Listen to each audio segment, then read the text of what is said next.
Hello and welcome. कैसे आप लोग? उम्मीद करते बहुत अच्छे होंगे या अच्छे होने का नाटक कर रहे होंगे। हमने पिछले लेक्चर के अंदर देखा था एमएनसीज के बारे में, ग्लोबलाइजेशन के बारे में, कस्टमर को क्या फ़ायदा हो रहा है, प्रोड्यूसर को क्या फ़ायदा हो रहा है, एमएनसीज को क्या फ़ायदा हो रहा है।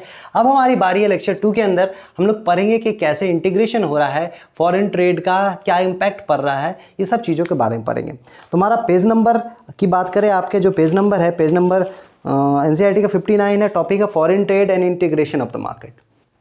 Foreign trade and integration of the market, इस पर्टिकुलर टॉपिक से क्या क्वेश्चन आ सकता है, ये चीजों को समझिए। तो how has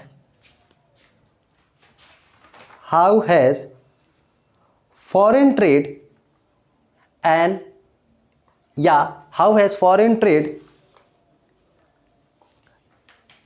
connected the integration of the market, है ना, ये पूछ सकता है। How has foreign trade and integration of market of different countries, ये पूछ सकता है, ठीक है। या क्वेश्चन पूछ सकता है how do the large company manipulate the market, ये पूछ सकता है। सबका मतलब एक ही है कि कैसे एमएनसीज वगैरह आके मार्केट को मैनिपुलेट करती है, मार्केट को चेंजेस करती है। तो चेंजेस बोथ सेंस में, नेगेटिव सेंस के अंदर भी, पॉजिटिव सेंस के अंदर है। अगर मार्केट, आप पहले केवल सामान बेच रहे थे, कोई कंपनी आई तो कस्टमर दूसरा कंपनी का प्रोडक्ट खरीद रहा था, कहीं ना कहीं आपको तो नुकसान हुआ।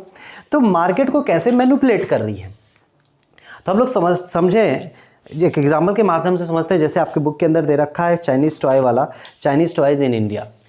आपको पता होगा कुछ दिन पहले, ये बहुत हाल फिलहाल की घटना है, कुछ दिन पहले चाइनीज़ टॉय के आने से पहले इंडियन टॉय होता था, जो कि क्ले वगैरह का बना होता था, और दूसरे टॉयज़ भी होते थे तो जो कि कॉस्टली होते थे बहुत। लेकिन चाइनीज़ टॉय की एंट्री हुई, जो बहुत बढ़िया बढ़िया खिलौना सस्ता रेट पे आया, और इसका इम्पैक्ट क्या हुआ, 70% मार्केट अप्रॉक्स चाइनीज़ मार्केट ने, चाइनीज़ प्रोडक्ट ने कैप्चर कर लिया। जहाँ पे 100 प्रोडक्ट इंडियन बिक रहा था, अब 70 प्रोडक्ट चाइनीज़ बिक रहा है और 30 प्रोडक्ट इंडियन बिक रहा है।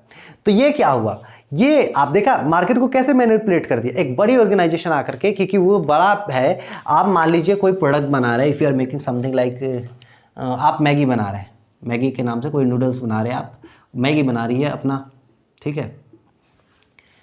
ये नेस्ले की है, ये आपका है, ठीक है ना, आपने रख दिया मोदी जी के नाम पे, मोदी मैगी, ठीक है। तो आप अगर छोटे ये कंपनीज है तो हो सकता है आपका कॉस्टिंग ज़्यादा होगा, ठीक है। लेकिन मैगी नेशनल एमएनसीज है तो इसका कॉस्टिंग कम पड़ रहा है, तो ये प्रोडक्ट को अपना सस्ता रेट पे बेचेगी। सपोज आपको मैन्युफैक्चरिंग ही 10 रुपये पैकेट पड़ रहा है और इसका मैन्युफैक्चरिंग 8 रुपये है, तो स्वाभाविक है 9 रुपये बेचेगी। आप 9 रुपये बेच सकते हैं क्या? नहीं बेच सकते। तो ये छोटे मार्केट को, जैसे डेवलपिंग कंट्रीज़ के अंदर जो ट्रेड बैरियर लगाया जाता है, ट्रेड बैरियर, ट्रेड रिस्ट्रिक्शन है, तो वो क्या लगाया जाता है, क्यों लगाया जाता है? क्योंकि जो बड़ी कंपनी है वो चेंजेस नहीं कर सके, किसको?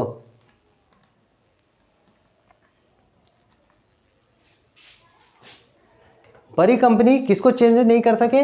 जो छोटे छोटे देश है, क्योंकि बहुत देश का जीडीपी किसी किसी कंपनी के टोटल वर्थ के बराबर है।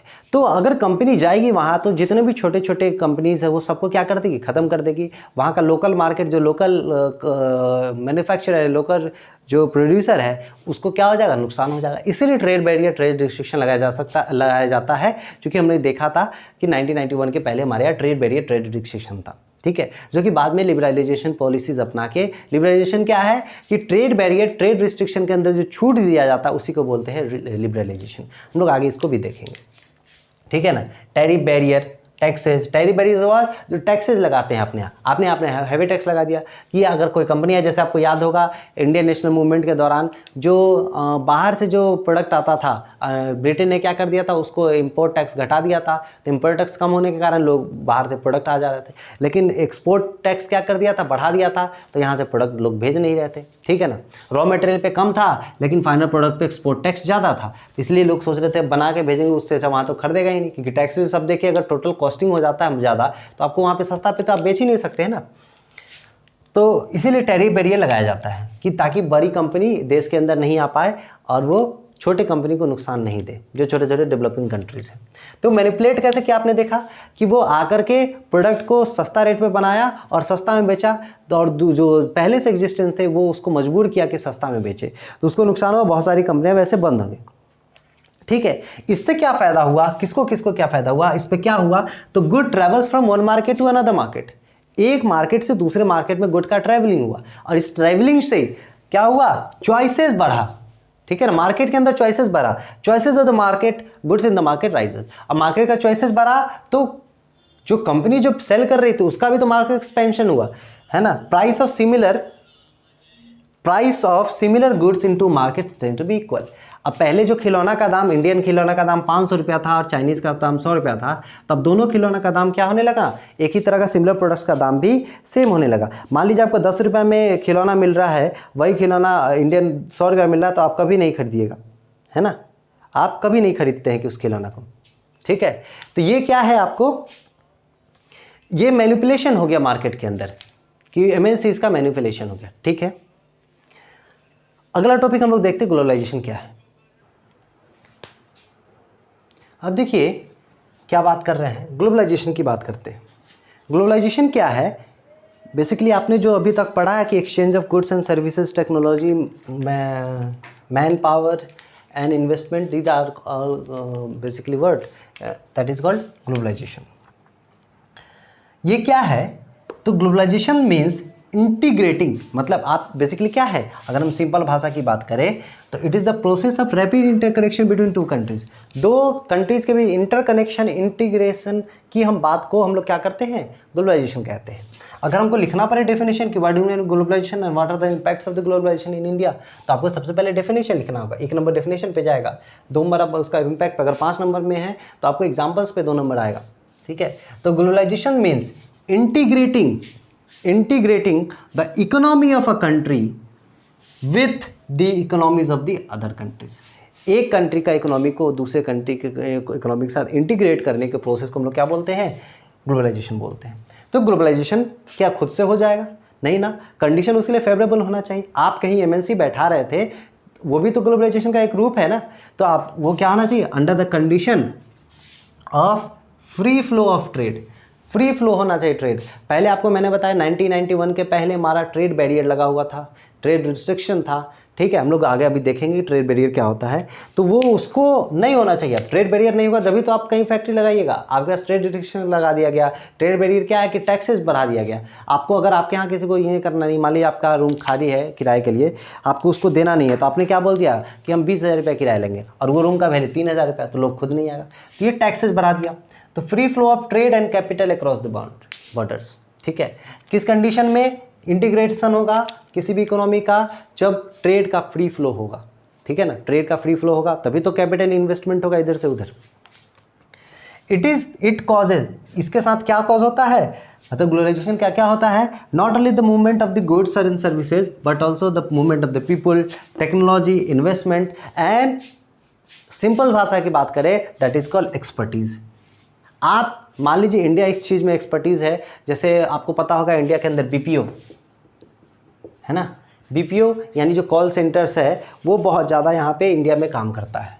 तो एक्सपर्टीज़ इंडिया का है, तो यहाँ का एक्सपर्टीज़ को दूसरे जगह ट्रांसफ़र करना। बाहर का एक्सपर्टीज़ क्या है, जैसे मान लीजिए आपने न्यूक्लियर पावर प्लांट, बाहर के एक्सपर्टीज़ को इंडिया के अंदर लाया, बाहर से आपने राफेल के बारे में ख़रीदा, ठीक है, टेक्नोलॉजी खरीद रहे हैं, तो एक देश का एक्सपर्टीज दूसरे देश के अंदर जो ट्रांसफ़र हो रहा है वो भी ग्लोबलाइजेशन के कारण ही हो रहा है।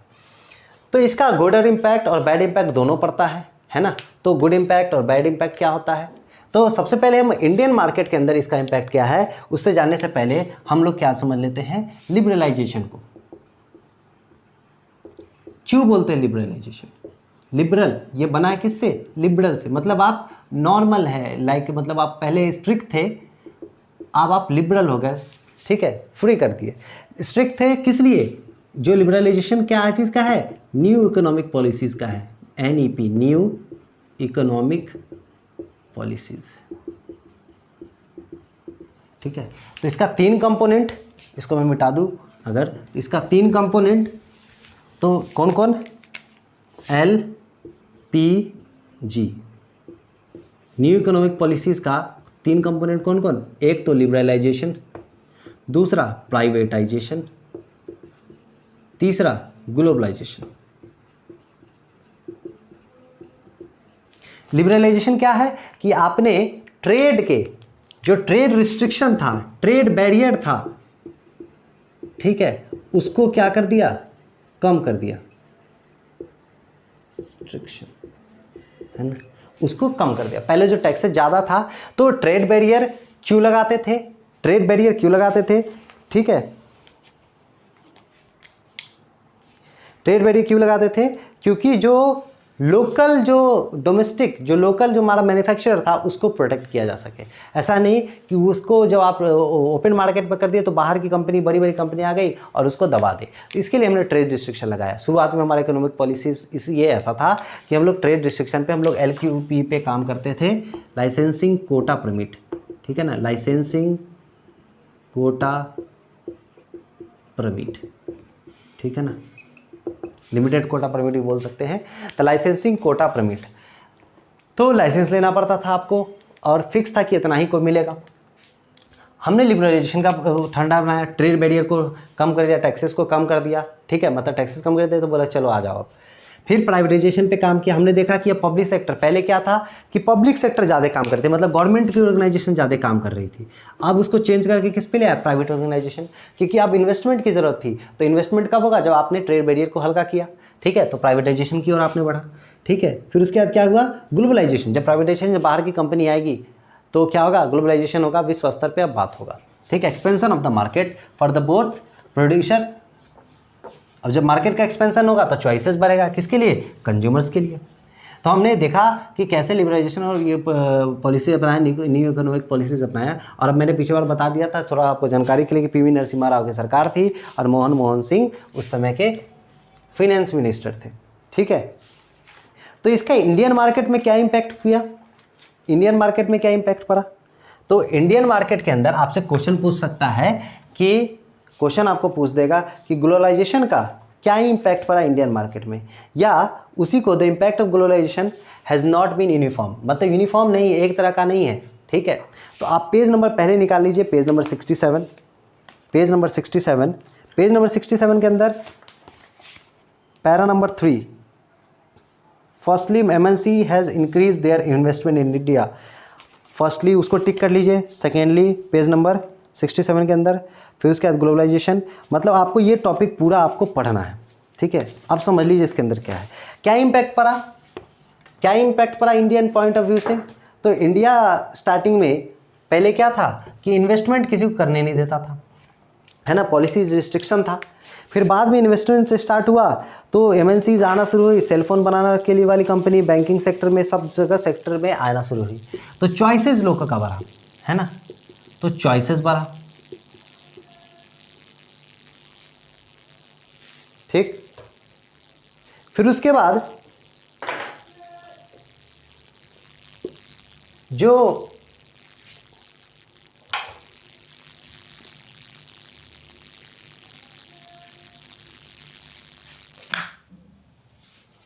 कंपनी थी, जो इंडियन कंपनी थी,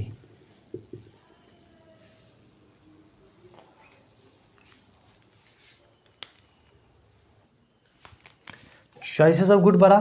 फिर इंडियन कंपनीज को भी ग्लोबली काम करने का मौका मिला, जैसे टाटा मोटर्स, फिर आपको इन्फोसिस, रनबैक्सी, मेडिसिन के सेट में एशियन पेंट्स, ये सब क्या करने लगे, ग्लोबली काम करने लगे। फिर जॉब्स बढ़ा, ठीक है। तो ये सब सारे फैक्टर्स हुआ, आप इसको और डिटेल में अपना देख लीजिएगा। ये तो था इसका गुड इम्पैक्ट। हम बैड इम्पैक्ट की बात करें तो इन्वायरमेंट डिग्रेडेशन हुआ। अब बोलेगा सर कैसे इन्वायरमेंट डिग्रेडेशन हुआ, जब ट्रांसपोर्टेशन स्टार्ट हुआ, जब आपके यहाँ प्रोडक्ट बन रहा दूसरे जगह जा रहा है तो ट्रांसपोर्टेशन होगा और उससे क्या होगा, carbon dioxide gas, carbon monoxide gas का ये होगा, ठीक है। जो छोटी कंपनियां थी, स्मॉल कंपनीज को नुकसान हुआ,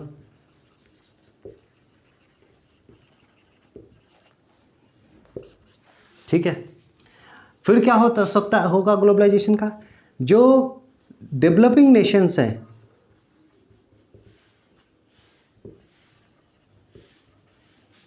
जिसका GDP कम है,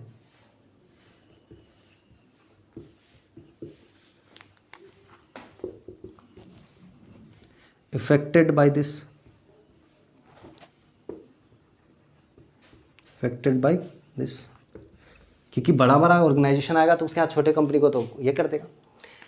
बहुत सारा है, तो ये सारा गुड इम्पैक्ट और बैड इम्पैक्ट है इसके अंदर ग्लोबलाइजेशन का। उसके बाद अगर हम बात करें आगे बढ़ के कि आपको ये समझ में आया ग्लोबलाइजेशन हो गया, ग्लोबलाइजेशन का गुड और बैड इम्पैक्ट देख लिए। अब टेक्नोलॉजी का क्या रोल है या क्या क्या फैक्टर्स है बेसिकली ग्लोबलाइजेशन के लिए, तो उसमें सबसे जो पहला फैक्टर्स आता है ये है फैक्टर्स ऑफ ग्लोबलाइजेशन। मतलब एक तरह से ये उसको बूस्ट किया ग्लोबलाइजेशन को। जो पहला क्या है, टेक्नोलॉजी।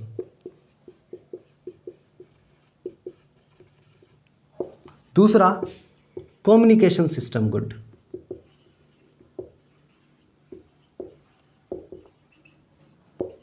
तीसरा ट्रेड रिस्ट्रिक्शन, ट्रेड बैरियर है ना, गवर्नमेंट पॉलिसीज, ये ग्लोबलाइजेशन का कारण है। टेक्नोलॉजी का कैसे, जैसे आपको पता है इंडियन के अंदर बीपीओ काम करता है, तो सोचिए अमेरिका की कंपनी के लिए इंडिया काम कर रहा है और अमेरिका की कंपनी के लिए इंडिया काम कर रहा है। इसका मतलब क्या है कि इंडियन मार्केट के अंदर आके अब वहाँ का इंफॉर्मेशन इंडिया यहाँ से दे रहा है। ठीक है, तो मतलब ये कैसे हो पाया, टेक्नोलॉजी के कारण हो पाया। अब जैसे मैन्युफैक्चरिंग करना है तो डिज़ाइन वहाँ से क्या कर दिया, उसने मेल कर दिया कि इस डिज़ाइन का चीज़ें हमें बनानी है, तो ये सब कैसे हो पा रहा है, टेक्नोलॉजी के कारण हो पा रहा है। कम्युनिकेशन सिस्टम, अगर कम्युनिकेशन सिस्टम अच्छा नहीं होता, आप प्रोडक्ट यहाँ बना के यहीं पे रखना पड़ता आपको, तो ये सब कम्युनिकेशन सिस्टम अच्छा होने के कारण होगा कि आप प्रोडक्ट यहाँ बना रहे हैं और पूरे विश्व के अंदर भेज रहे हैं। ट्रेड रिस्ट्रिक्शन, ट्रेड बैरियर, इसे बहुत रोल प्ले करता है क्योंकि पहले 1991 के अंदर ग्लोबलाइजेशन का कुछ फंडा नहीं था, लेकिन जैसे ही ट्रेड बैरियर खत्म हुआ तो ग्लोबलाइजेशन क्या हुआ, बहुत तेज़ी से बढ़ा इंडियन के अंदर। ठीक है, लास्ट टॉपिक है आपका वर्ल्ड ट्रेड सेंटर यानी वर्ल्ड ट्रेड ऑर्गेनाइजेशन, उसके बारे में देखिए। WTO मतलब वर्ल्ड ट्रेड ऑर्गेनाइजेशन, जिसका हेडक्वार्टर कहाँ है, इसका हेडक्वार्टर है जिनेवा के अंदर। ठीक है, ये क्या करता है, प्रमोट करता है। प्रमोट मतलब क्या, ग्लोबलाइजेशन को प्रमोट करता है। तो ग्लोबलाइजेशन क्या है कि ट्रेड बैरियर नहीं होगा तब ग्लोबलाइजेशन होगा। तो प्रमोट करता है फ्री ट्रेड को। कैसे, तो कब हो पाएगा, जब ट्रेड बैरियर को कम किया जाएगा। Promote trade free trade by promoting या by reducing trade restriction, trade restriction and tariff barrier. ये क्या करता है, फ्री एक्सेस। ये और क्या चीज़ को प्रमोट करता है, free access to the market. कोई भी लोग कहीं भी जाके बिजनेस कर सकता है, ये इसके ऊपर बात करता है। ठीक है, और ये क्या चाहता है कि कंपटीशन हो इंटरनेशनल मार्केट में, इंटरनेशनल मार्केट के अंदर कंपटीशन हो। लेकिन बहुत सारे जो डेवलपिंग नेशन हैं वो इस चीज़ को नहीं मानना चाहते हैं। किसने नहीं मानना चाहते, मैंने बता दिया कि बहुत सा देश का जो GDP होता है वो बहुत कम होता है, किसी देश के मल्टीनेशनल कंपनी से भी कम होता है। तो वो चाहे तो उस देश को ज़्यादा ये चेंज कर सकता है। तो वर्ल्ड ट्रेड ऑर्गेनाइजेशन का काम समझ में आ गया कि वो क्या करता है। बेसिकली मोटे तौर पे बात करें, it promote the free trade by reducing trade barriers and also promote the open market, basically market open for the all, free access to the market, है ना। And it also promote the competition in the international market. इसका headquarter कहाँ है, इसका headquarter है Geneva के अंदर। ठीक है, ये आपका टॉपिक ख़त्म हो गया है। इसके अंदर आपको गुड इम्पैक्ट बैड इम्पैक्ट भी पता चल गया कि गुड इम्पैक्ट एम्प्लॉयमेंट, है ना, बहुत सारा फैक्टर आपने देख लिया। अब क्या क्या स्ट्रगल है फेयर ग्लोबलाइजेशन के लिए, तो वो आप अपना देख लीजिएगा। ठीक है, डाउट होगा प्लीज़ बता दीजिएगा, हम उसको भी डिस्कस कर लेंगे। तब तक अपना ख्याल रखिएगा, सुरक्षित रहिएगा। जय हिंद, जय भारत। और कोशिश करते हैं इस वीडियो के अंत में आपको 2-3 क्वेश्चन आपको दिया जाए, आप उसको सॉल्व करिएगा, उसका आंसर दीजिएगा। Thank you very much.